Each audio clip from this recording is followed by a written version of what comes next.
Soyons saints, en partenariat avec Magnificat. Nous souhaitons aujourd'hui une belle et sainte fête aux Habib ainsi qu'aux Ingrid.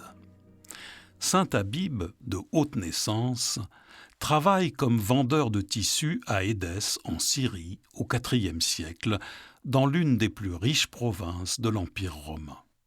Un jour, alors qu'il vend sa marchandise, il rencontre un groupe de pèlerins chrétiens qui se rendent à Jérusalem visiter les lieux saints. Intrigué, Habib décide de se joindre à eux et se convertit au christianisme lors de ce pèlerinage. Revenu à Édesse, Habib se consacre à une vie de dévotion et de service envers les pauvres et les nécessiteux. Il est particulièrement connu pour sa générosité, partageant librement sa nourriture et d'autres biens avec ceux qui en ont besoin. On dit que par son intercession, des malades guérissent, tels que des lépreux ou des paralytiques. Devenu diacre de l'Église syriaque, ses écrits et enseignements sont prisés des fidèles. Il participe aussi à établir des traductions de textes en syriaque afin de permettre une meilleure compréhension des Écritures.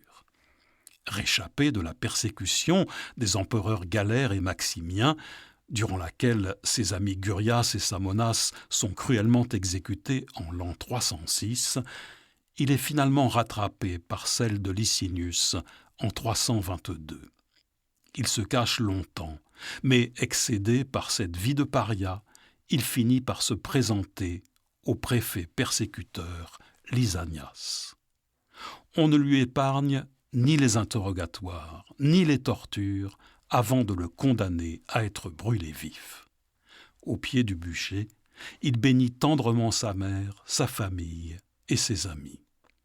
Son corps est miraculeusement épargné par les flammes et il peut ainsi être enterré auprès de ses amis Gurias et Samonas sur la colline de Bétalakila, aux portes de la ville. Auprès de leur tombeau, les miracles fleurissent et de nombreux fidèles viennent se recueillir auprès d'eux. Son prénom signifie à la fois « louange de Dieu » et « aimé de Dieu ».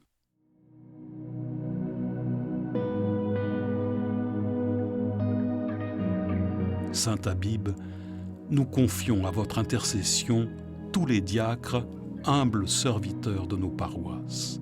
Que le Seigneur remplisse leur cœur de votre esprit de joie et d'amour, afin qu'ils deviennent des louanges vivantes de sa gloire.